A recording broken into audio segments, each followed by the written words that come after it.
Well guys, I can't believe this is actually happening, but I'm finally getting to build my dream shop. I've been wanting to do this for 7 years now, since we got the new place. And luckily I've had the old shop to work out of, but we're just sort of outgrowing that, and it's time to get some more space.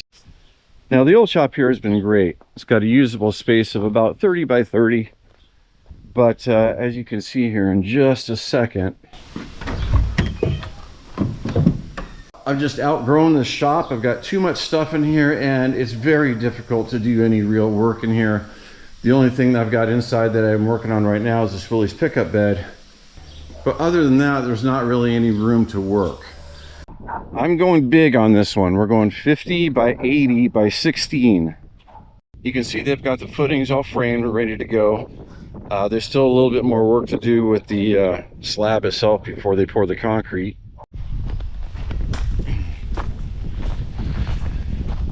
Over in this corner, I'm planning to get a 4-post lift, but the guys are going to pour some footings for me for the lift. They haven't done that yet, but basically I'm going to have the lift in this corner diagonally this way. I thought about doing a 4-inch slab at first, and then after some talk with the contractor and the cement guy, we decided on 6-inch. We upgraded a little bit there, and I'm already happy about that decision, going with a 6-inch versus a 4-inch. You know, the 4-inch slab would have been fine for like 98% of the stuff that I work on, you know, old cars and tractors and antique cars and stuff. But I do have those 2 old trucks that are both pretty heavy. We've got the trailer. I've got another enclosed trailer on the other side of the house. A couple of my tractors are over 5,000 pounds. So a 6-inch slab is going to accommodate just about everything I will ever need. Of course, there are many different ways you can build a shop as far as what the shop is made out of. Is it a wood frame building? Is it a pole building? Is it a steel building? If it's a steel building, is it red iron steel or is it cold form steel? Well, red iron steel is kind of the industry standard, but a couple things. Number 1 is overkill for what I need to do.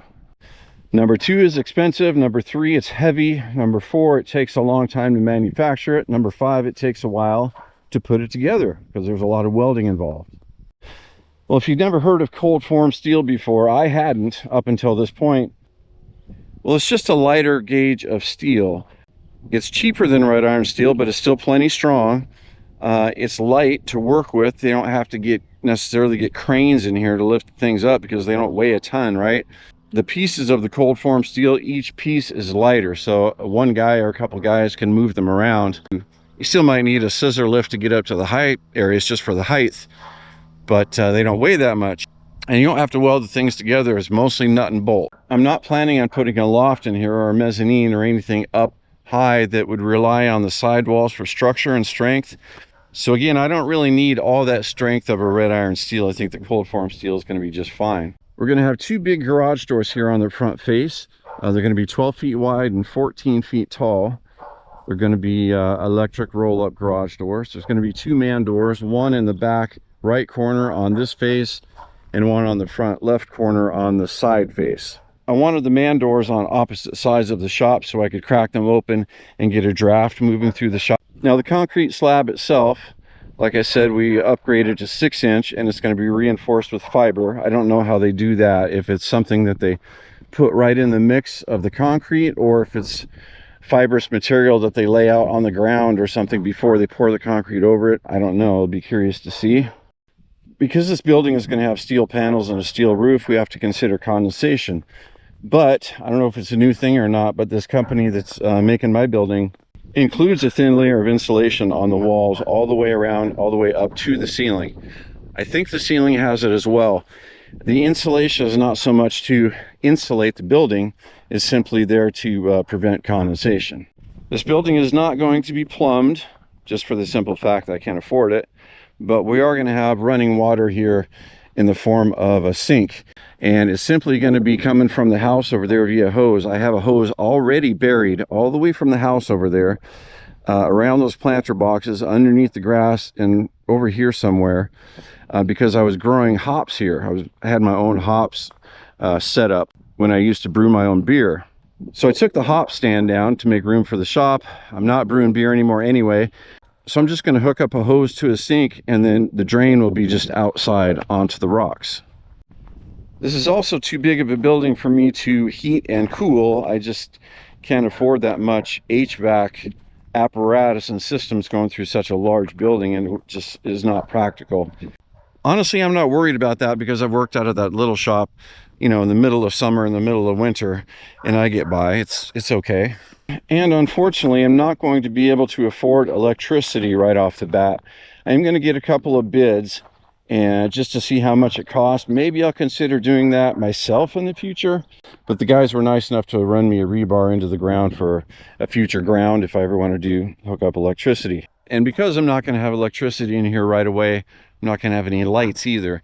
So to mitigate that, at least for the, you know, the short term until I do get electricity in the future, we're putting up 4 windows on each of the long sides of the shop, evenly spaced out, up high. I don't know how high they're going to be, maybe around 10 feet. So that should bring a fair amount of natural light into the building. So I should be able to see okay. In the meantime, for electricity and tools and whatnot, I do have a 9,000 watt generator that has, you know, 120 and 240 that I can use over here, and or I can simply run an extension cord from the shop over here for 120 volts for, you know, the regular stuff, including some lighting if I need some temporary lighting. Today is Sunday, and we're going to pour on Tuesday, they say. So I'm really looking forward to that, getting that step done. This piece right here hasn't taken all that long, maybe a week and a half. The building is already ordered, and it's already in the process of being manufactured. I don't know how far it's done, maybe halfway, maybe more by now. And this particular steel company, each building is custom made for the project. It's not like I said, give me your 50x80x16 package with 8 windows on it and 2 man doors and 2, you know, garage doors on the front. You know, it doesn't quite work like that. They make all their buildings custom to order. So if you have any interest in building a shop for yourself in the future, or you just might be interested in the process, subscribe to the channel so you won't miss the videos coming up, because I'm going to bring you guys along for each step. I think it's going to be really interesting to watch this thing go up. And if you happen to like antique cars and tractors and stuff, then subscribe to the channel anyway, and you might enjoy some of the videos that I put out on a weekly basis about all that stuff.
So now it's early afternoon today, and all the guys have left, all the trucks have left, and Braden is still out there working. He actually just came back. He'd been gone for a few hours. He's cutting expansion slots in the cement now. He was the first guy here in the morning, making sure everything got set up. He's now the last guy here in the afternoon, making sure everything gets completed correctly. On top of that, he's a brand new father. His wife just had a baby the other day. They're starting a family. So I am absolutely certain he would rather be home with mama and the baby. So thank you to Braden for doing an outstanding job today. I appreciate it. That was a lot of work. That was a lot of concrete. That was a lot of logistics to deal with, a lot of people. You did a great job. Subscribe to the channel, visit the online store, and I hope to see everybody on the next video. Thanks for watching, and take care.